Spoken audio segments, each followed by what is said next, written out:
Communities across different cultures have agreed that absurd behavior can help release all the tensions existing within that community.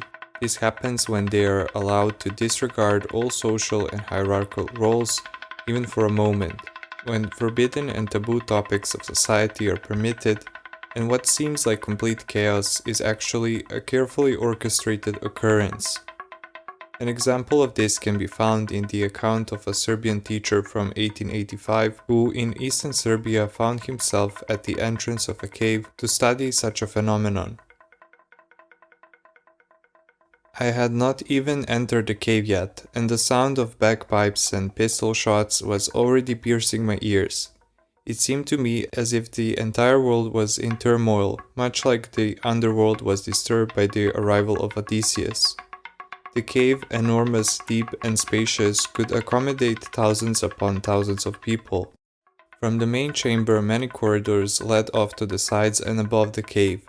In nearly every corner, circles of dancers could be seen, while by each fire there was a small feast table, around which cheerful villagers ate and drank. Suddenly a dead silence fell. The women gathered on one side of the river, and the men on the other. With a sense of reverence, each washed themselves in the river, rinsed the gathered herbs, prayed and dedicated their actions to creating remedies, placing the items into their bags. Once this was done, 5 of the most beautiful girls came forward, bringing last year's queen with them. Then dancing, they all approached a married man. The girls placed a wreath of flowers on his hat, and the queen handed him a sword.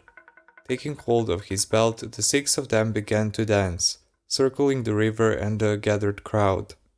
This is the oldest literary description of the ritual dance in the village of Duboka from 1885. Teacher Riznić went there to study and observe the ceremonial culture and customs leading up to the Pentecost holiday.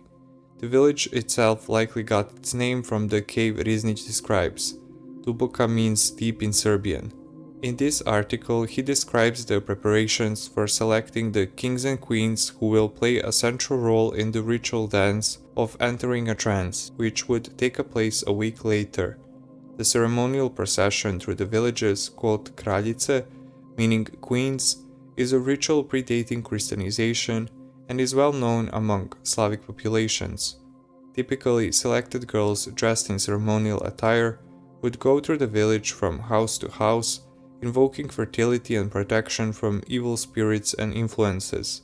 However, this festival merged with the Pentecost holiday among the Vlach population, a national minority in eastern Serbia of Romanesque origin.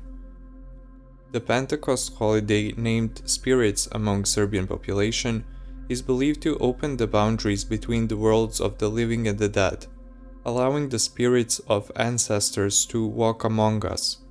People gather for pomane, a ceremonial meal at a cemetery, a common religious practice in Serbia and Romania that symbolizes forging a bond with ancestors through shared food.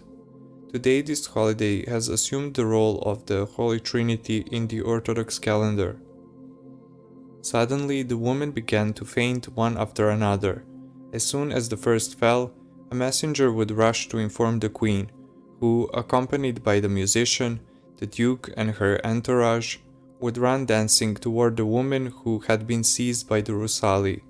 Upon arrival, the musician would stand at the woman's head, the duke with a sword at her feet, queen and the other girls would form a circle, dancing and singing in unison around her.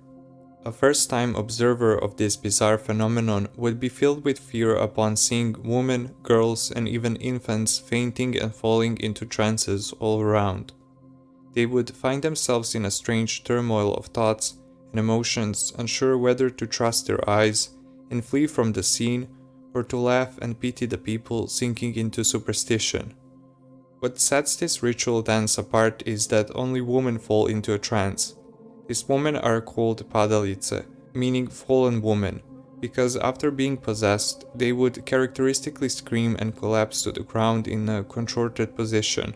If anyone attempted to lift them or wake them from the trance in any way, the possessed woman would react violently, exhibiting restlessness, pounding the ground with their hands, or hysteria. While in this state, their behavior was marked by trembling, convulsions, mumbling incomprehensible words, and attempts to tear their clothing off. The most crucial moment for completing any ritual trance, a phenomenon known to many cultures, is the process of bringing people out of the trance state. In this ritual, the key figures are the chosen kings and queens described earlier in the cave scene. Only they, through specific gestures, ritual objects, dancing and singing particular songs, can release the possessed woman from the presence of the otherworldly being. The roles of kings and queens in this ritual clearly stem from animistic beliefs, from a time when people viewed nobility as divine figures on earth, mediators between the divine, the otherworldly, and earthly beings, as well as ordinary humans. This symbolism highlights the significance of all participants who facilitate and conclude the trance state. The chosen kings and queens are believed to have been selected by the very force responsible for the possession of the woman. For entering the trance state, music is essential, particularly the sound of bagpipes, although violins were introduced later. While the rituals of falling into trance may appear chaotic and unstructured, every element is deliberately designed and carefully executed to induce this state.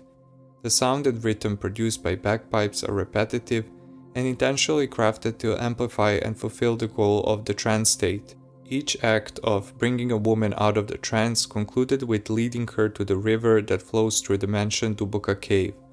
The river and its water hold significant importance in this ritual dance. The chosen young man, in his role as a king, would pour water from the river over his sword and onto the woman, performing one of the final acts of the ritual. After this, the woman would awaken with complete amnesia regarding events that had just transpired. I know that estimated readers will be curious to ask, where does this come from? The same question plagued me.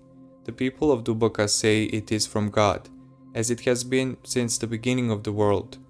Others say it happens because long ago, during Pentecost, many powerful men perished in the cave, and God cursed the village so that on that day woman would fall, because it was a woman who betrayed the refuge. Still others believe it is due to the fumes and the unhealthy environment. I think it happens due to drunkenness and excessive imagination, as if falling is regarded as a kind of virtue and distinction. It would be worthwhile for a doctor to comment on this phenomenon. To this day, many foreign and domestic doctors, psychologists, ethnologists, and anthropologists have studied the trance state of falling women. Unfortunately, like teacher Riznić, in the final lines of his writings, they have often reached disappointing conclusions.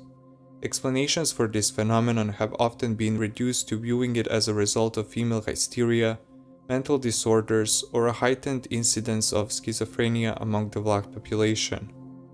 Researchers have approached this complex subject without understanding the context of trance rituals, neglecting the ancient and globally recognized states of trance found in all parts of the world.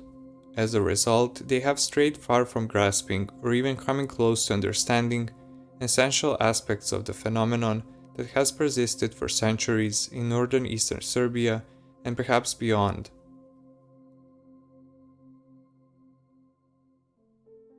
The greatest satisfaction a community achieves through ritual is the controlled allowance of otherwise impermissible and forbidden patterns of behavior.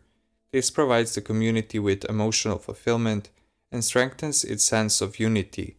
By permitting actions that are paradoxical, absurd, and chaotic, such societies actually reinforce the very structures upon which they rely and endure, reminding themselves of their values and norms through the repetition of ritual actions. Following the same logic, societies that have adopted major Abrahamic religions, yet have an animistic past, through ritual practices that are forbidden under the new religion, actually confirm the new religious order by recalling those earlier times. Thus, initiation and falling into a trance state, an otherwise absurd behavior pattern, becomes meaningful when the goal is to exit that state with the help of the community. Through this process, the entire community is both liberated and reminded of the values, upon which it was founded. Since ancient times, emotion has been regarded as a state of possession. Even today, when someone reacts intensively or impulsively, it is often said that something has entered them, or something has taken hold of them. This reflects the tension that an individual or a community can express through a trance state under controlled conditions, thereby neutralizing its negative effects. When we experience something emotional that feels personal, it is believed to originate from the soul, what one perceives as their spirit. However, if something unusual or foreign arises with a person, it is considered that they have been overtaken by something external, leading to a state of possession. Let us consider a contemporary example familiar to the people in the Balkans: the act of breaking objects during celebration and festivals. For Greeks, this example is breaking plates, while for Serbs it often involves breaking glasses. Following the same analogy drawn from the previous mentioned ideas, a person from the Balkans with a specific celebratory space, in context of joy and emotional freedom, breaks an object, symbolical break of their ego. By doing so, they enter the realm of the subconscious, react instinctively, and free themselves from their sense of self. This act allows them to merge with the community, heal emotionally, and transcend social roles and hierarchies. Let us return to the falling woman to better understand the role of the ego in entering a trance state. Historical accounts note that some doctors would drive needles under the fingernails of women in trance, or throw embers onto their chest. Women in these states displayed no physical reactions, nor would visible burns appear on their bodies. These phenomena are crucial for distinguishing trance from normal states of consciousness and have often been incorporated into rituals wherever they are performed worldwide. Such elements manifest as needle piercing without bleeding, walking on embers without burns, eating glass, enduring whipping, or displaying supernatural strength, all without physical consequences after exiting the trance. Upon awakening, individuals often experience complete amnesia, and here we also observe that the body itself does not remember the previous state. A complete explanation to such occurrences is impossible without first-hand exposure to these events. This phenomenon can be better understood through the lens of ego disintegration, triggered by the previously mentioned elements. For the Western individual, the ego must not be harmed, let alone dismantled. In such cases, the subconscious takes control, a state that without a support and understanding of community can truly lead to madness. In collectivist societies, when community members engage in forbidden behaviors in controlled conditions, the release of instinctual or primal drives actually serves to protect the community. By channeling these behaviors safely through ritual, such societies safeguard themselves from deviant actions or mental health issues in everyday life, fostering the harmonious coexistence of all members. This video, alongside my personal experience and the opportunity to witness trance dances, is based on Dragoslav Antonijević's book, Ritual Trance. Antonijević presents a remarkable conclusion that aligns perfectly with my own understanding of this phenomenon. To comprehend the phenomenon of trance, it is less important to ask whether people are truly in a trance or possessed. They are possessed if they themselves believe so, and most importantly, if all other members of the community fully believe that such states of consciousness are possible. Antonijević also emphasizes that we lack the skills or authority to pass judgment on the absolute truth of trance manifestations. It is not the role of ethnologists or scientists studying these phenomena to usurp the position of the gods of the culture they are examining. Instead, their role is to strive to understand what possessed individuals believe within the cultural context of the community they are studying.